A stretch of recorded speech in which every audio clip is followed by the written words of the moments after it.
Well, hello, my inky friends. It's Cindy Lynn with My Inky Fingers. Thank you so much for joining me today on my YouTube channel and blog. If you're new here, welcome.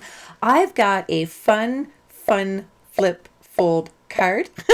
There's a lot of fun and flips going on in here, but I am just obsessed with these little chickens. And I've done a card before and colored these all up. So I'm actually just using right here a Copic marker just to extend the necks a little bit because I can see that they're not quite as extended as I wanted them in that little die because I'm going to cut them out later. And the reason I use a Copic is because it won't bleed with alcohol ink. So I'm going to speed this coloring up super quick, okay? If you want some more tips and tricks and stuff about coloring, I can do a video maybe, or even better, you can join my channel and attend a Stampin' Chat or a class, and that's live one-on-one time, and you get to ask a lot more questions there. So speaking of live videos and whatnot, if you're liking this video, definitely give it a thumbs up. That definitely helps me. If you think you want to see more videos, then subscribe. And if you change your mind later and you don't want to be Inky Friends anymore, then you can always unsubscribe.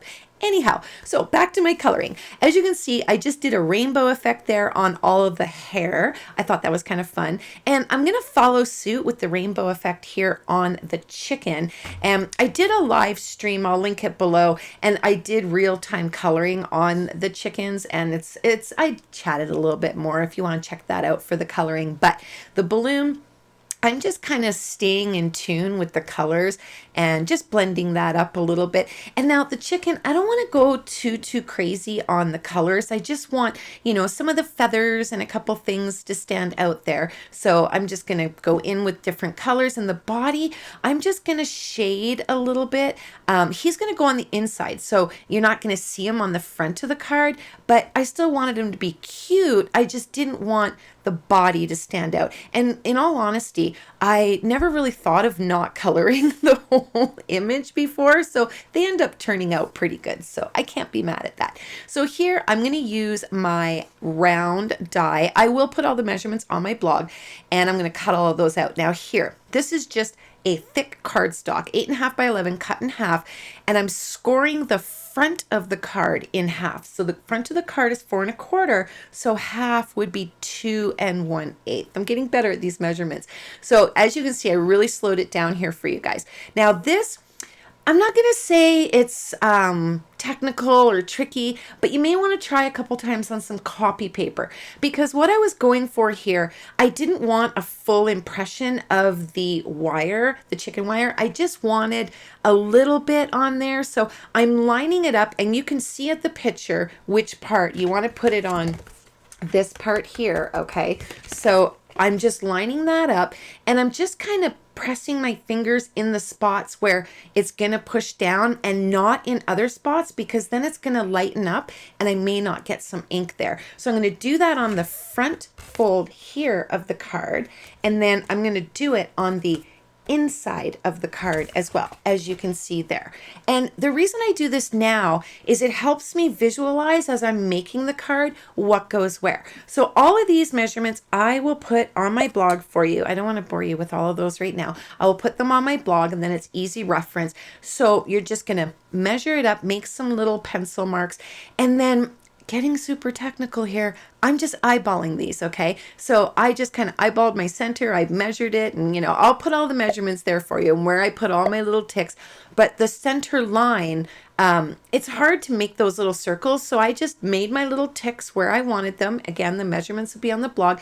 And then when I put the circle down, I just kind of eyeballed it for height and whatnot to make sure that I was in line with the other ones.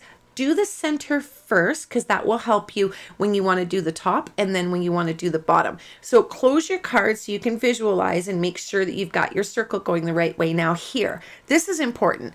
The end of these plates have that little dip where it dips down.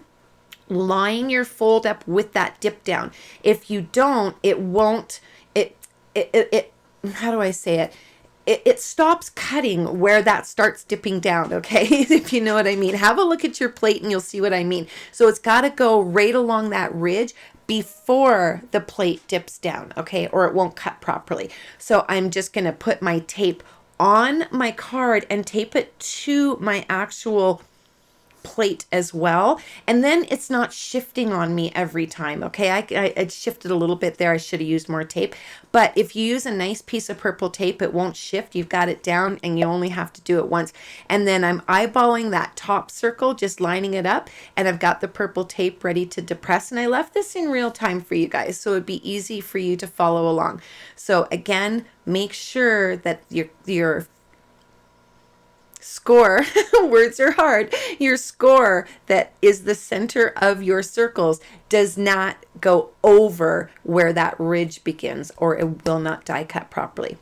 So I'm going in with the third one, and again, I'm just kind of eyeballing it and making sure I have about the same space in between the bottom and the top and the center fold there, just eyeballing it. It doesn't have to be absolutely perfect. It's not a big deal. If you have a hard time getting your purple tape off, put your heat gun on it for a couple seconds. It'll loosen up all of the adhesive. It'll come off pretty easily.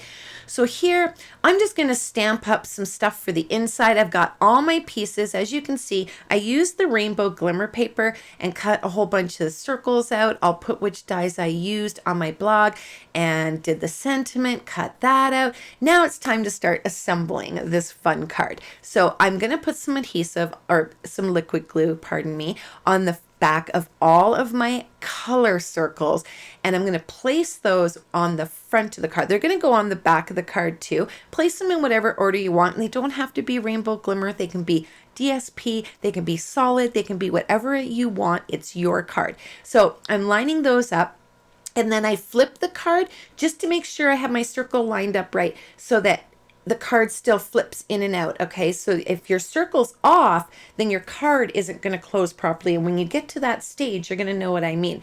Now I'm going to flip it over. Doing the back is super easy. You can just put the glue on them, put them all in the right places there, and I just changed up. I think I changed up the colors how I did them there. I'm not even quite sure. Yes, I did, because I started with the yellow on the front. So I switched it up a little bit, and there I'm just kind of playing with it because I want to make sure my card opens and closes when I've got that circle on there, right? So now I've got those. I wanted to get a little bit fun with the little chickens. So, I mean, you don't always have to put them straight. You can see I was showing you my card upside down there, flipped it over the right way. Okay, so I'm going to do this, the little words inside the card, I guess, first. And what did I put there? Happy birthday, happy birthday, because I had 3 circles, so I had to figure out how to say that in 3 circles. So happy birthday. Now, here's where I wanted to have a little fun. These guys, I just wanted them to be a little quirky and derpy and just kind of poking their heads, if you will, you know, from different positions. One's upside down, one's a little cockeyed, the other one's got a little bit of a tilt, and it just adds a little bit of fun to this card. I just love that. I actually did that on another card way back. It was a birthday card. I did it with squares, window shaker card, I think. I don't know. I'll see if I can find it and link it for you guys. So here, I'm just trying to make sure now, I could fussy cut out that chicken, by the way, but I'm just trying to make sure that I'm going to place him with dimensionals in a position where you're not going to see him when the card is closed, okay? But still in a position that he looks, you know, proper when the card is open, right? So now I just want to get my little embellishments out, and I only went with the Artistry blooms here, I think that's what they're called. Yeah, Artistry blooms sequins, and the colors were just perfect. So you know me, I love my sequins next to my little resin embellishments that I'm starting to make. Oh my gosh, but sequins are definitely first in my heart, right? Now, here, I doubled this up because I find that the linen thread is too thin to tie on its own, so I double it up quite often. And it's hard to tie that with, you know, you're trying to hold it, make a bow. So I take a little glue dot and I stick it underneath there to hold it all in place. Now, make sure you put some powder over top of that glue dot afterward, or it'll stick to the inside of the envelope, and that's no fun. And I'm going to use my bone folder there, and I'm just going to curl my ribbon, or I guess it's not ribbon, it's linen twine. but give that a little bit of a curl so it doesn't lie too flat. And then just kind of separate the twine a little bit here and there so it kind of looks right. Now I'm going to put some of those sequins on the front to match going on in the back, and just wherever you want them. There's really no rhyme or reason to them. I just like I like to balance them off, a couple in one spot and a couple in another spot. So there you have it. It's pretty easy. I mean, pretty stinking adorable. I like that. Let me know what you guys think of it. And don't forget, if you enjoyed this video today, give it a thumbs up. And if you want to see more, subscribe. I would love for you to be my new inky friend. And until I see you again, take care and happy stamping.